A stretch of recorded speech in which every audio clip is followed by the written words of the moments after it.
Do not keep all of your money in bank, but why. इसके पीछे का कारण समझते हैं।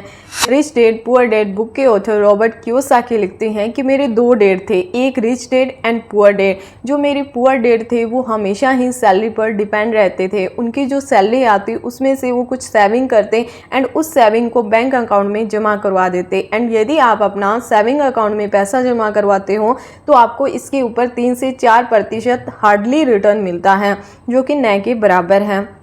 वहीं मेरे जो दूसरे डैड थे, यानी जो मेरे रिच डैड थे, वो हमेशा ही एसेट बनाने पर फोकस करते थे। एसेट यानी वो चीज़ जो आपकी जेब में पैसा लेकर आती है। इसलिए अगर आपके पास पैसा है तो उसे बैंक में न रखकर आप किसी बिजनेस या स्मॉल मशीनरी में लगा सकते हैं। जैसे एक व्यक्ति लाइब्रेरी खोलता है, जो उसकी लाइब्रेरी से इनकम होती है, अर्निंग से वो अपना पैसा एक एसेट बनाने में लगाता है। उसने एक छोटा सा लाइब्रेरी के आसपास एक कैफ़े खोल लिया। अब जो उसकी कैफ़े और लाइब्रेरी से इनकम हुई, उससे उसने एक और एसेट बना लिया, यानी एक स्टेशनरी की दुकान खोली एंड उसमें फोटोस्टेट की एक मशीन रख ली। अब इस व्यक्ति का माइंड देखिए, इसे पता था कि जो व्यक्ति मेरे पास लाइब्रेरी में स्टडी करने के लिए आते हैं तो वो कंटिन्यू स्टडी नहीं कर पाते, उन्हें 1-2 घंटे के बाद छोटा सा टी ब्रेक, कॉफ़ी या कुछ स्नैक चाहिए। तो उसके लिए उसने कैफ़े, यानी जो लाइब्रेरी वाले कैंडिडेट थे वो कैफ़े में जाएंगे, आउटर भी आएंगे, लेकिन उसने अपना जो सेफ्टी है, एक सेफ्टी नेट लगा लिया कि ये मेरे इतने ग्राहक है वो परमानेंट हो जाएंगे, पक्के हैं। तो इसमें घाटा खाने की प्रोबेबिलिटी है वो कम हो जाती है। अब उसी प्रकार से इन दोनों में जो अर्निंग हुई, यानी जो पैसा बचता है, उससे उसने स्टेशनरी की शॉप खोली, फोटोस्टेट मशीन लगा ली, क्योंकि इससे पता है कि जो व्यक्ति पढ़ाई करता है उससे नोट्स फोटोस्टेट करवाने होते हैं, स्टेशनरी का सामान चाहिए, वाइट पेपर चाहिए। तो इन सब के कारण उसने एक, उसकी लाइब्रेरी थी, लाइब्रेरी से उसने एक कैफ़े एंड एक स्टेशनरी शॉप, 3 एसेट उसके क्रिएट हो गए। तो इसी प्रकार से आपने छोटी छोटी कोई मशीनरी या स्मॉल बिजनेस में अपना पैसा लगाना है, अपने खुद का एक कारोबार स्टार्ट करना है। हमारा दूसरा एसेट आता है रियल एस्टेट। जो हमारा यूथ है वो रियल एस्टेट को कम तवज्जो देता है, क्योंकि रियल एस्टेट में स्टॉक मार्केट की तरह पैसा रातों रात नहीं बढ़ता और न ही इसमें आपको पोर्टफोलियो दिखाई देता है कि आपका पोर्टफोलियो रेड हो रहा है, ग्रीन हो रहा है, कैसा हो रहा है। आप इसकी मॉनिटरिंग डे बाय डे नहीं कर सकते। दूसरा ये कारण रहता है कि यूथ के पास इतना पैसा नहीं है कि वो रियल एस्टेट में इन्वेस्टमेंट कर सके, क्योंकि हमें रियल एस्टेट में इन्वेस्टमेंट करने के लिए एक डिसेंट अमाउंट चाहिए होती है। लेकिन वहीं स्टॉक मार्केट में यदि आप इन्वेस्टमेंट करते हो तो इसके अंदर आप 100 रुपये की सिप स्टार्ट कर सकते हो। आप 100 रुपये से लेकर लाखों तक का पैसा अपना लगा सकते हो। बट रियल एस्टेट में यदि आपको कोई प्रॉपर्टी खरीदनी है, आपको इन्वेस्टमेंट करना है, तो आपको लाखों में रुपये चाहिए।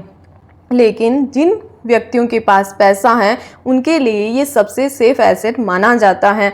एंड जितने भी मैंने वेल्थी रिच लोगों की केस स्टडी की है, जितनी भी उन लोगों ने अपनी वेल्थ क्रिएट की है, उनका एक बड़ा अमाउंट रियल एस्टेट में जाता है, यानी रियल एस्टेट की बदौलत उन्होंने अपना पैसा बनाया है। जैसे हम मैकडोनल्ड की बात करें तो मैकडोनल्ड एक फूड इंडस्ट्री है, फूड कंपनी है, लेकिन बहुत कम लोग जानते हैं कि उनका जो एक बड़ी अमाउंट है अर्निंग करने की वो रियल एस्टेट है, न कि वो फूड कंपनी है।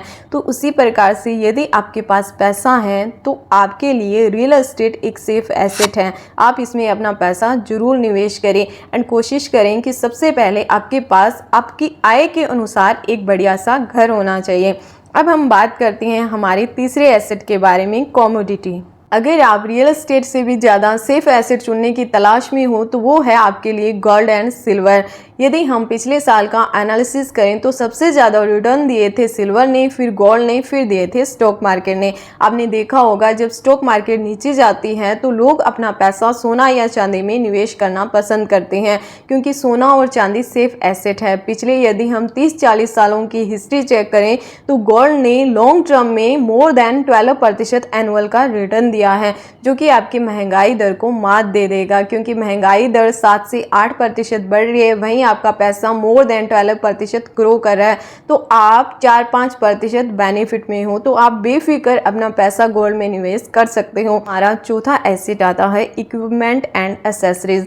आप अपनी बचत का 1/4 यानी मान लीजिए आपकी सेविंग है वो 50 लाख रुपए है, तो आप आराम से 12-13 लाख रुपए किसी इक्विपमेंट या एसेसरी खरीदने में लगा सकते हो।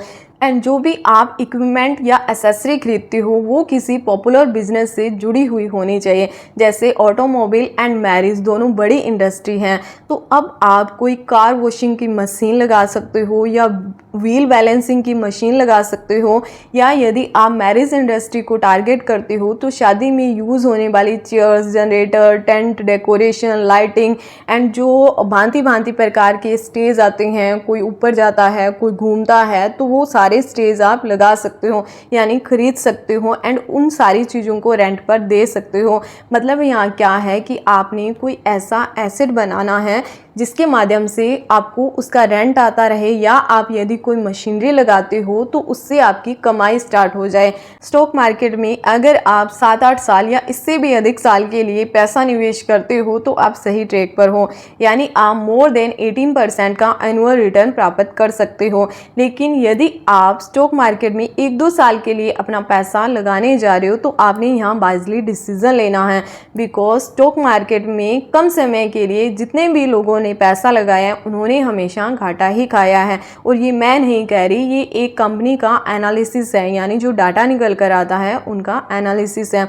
तो आप जब भी लॉन्ग टर्म के लिए इन्वेस्टमेंट करते हो आप स्पेक्युलेटिव की बजाय अच्छे स्टॉक में अपना पैसा लगाएं। भले ही वो स्टॉक 4-5 हो सकते हैं, लेकिन वही जैसे वॉरेन बफेट जी कहते हैं कि यदि आप 3 अच्छे स्टॉक खरीद लेते हो तो वही 3 स्टॉक आपको करोड़ों तक यानी आपकी वेल्थ क्रिएट कर सकते हैं।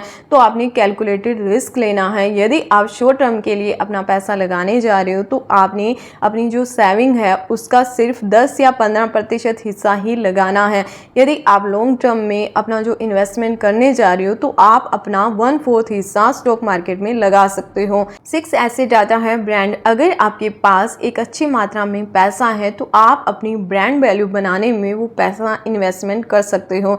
जैसे मान लो एक सिंपल सी टी शर्ट का प्राइस है 200 रुपये, लेकिन उसी 200 रुपये की टी शर्ट पर विराट कोहली अपना सिग्नेचर कर देते हैं तो उसका प्राइस इमिडिएटली 2000 या 2000 से अधिक हो जाता है, क्योंकि विराट कोहली की अपनी एक ब्रांड वैल्यू है, वो सिग्नेचर है, वही उस टी शर्ट की कीमत को बढ़ा देता है। सेम कपड़ा सेम कलर, लेकिन डिफरेंस कहाँ था? ब्रांड वैल्यू का।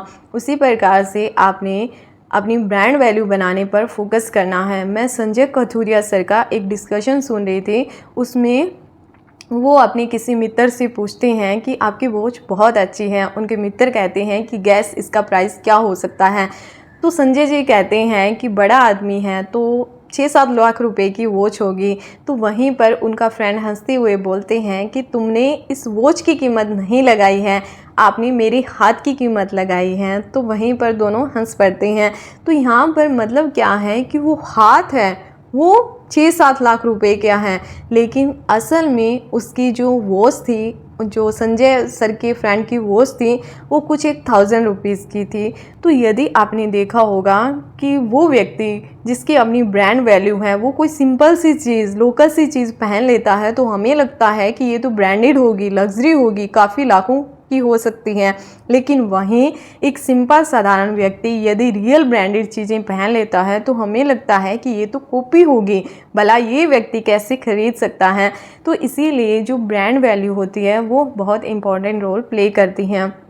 जैसे हम यहाँ एक और एग्जांपल लेते हैं, जारा ब्रांड का नाम तो आपने सुना होगा। अब कपड़े बेचने का काम तो बहुत सारे लोग करते हैं, बहुत सारे ऐसे शोरूम्स हैं जहाँ पर आप कपड़ों की खरीदारी करते हो, लेकिन जारा अपने आप में एक बहुत बड़ा ब्रांड है। तो जारा का जो मेन सोर्स ऑफ इनकम है वो उसकी ब्रांड वैल्यू की वजह से है।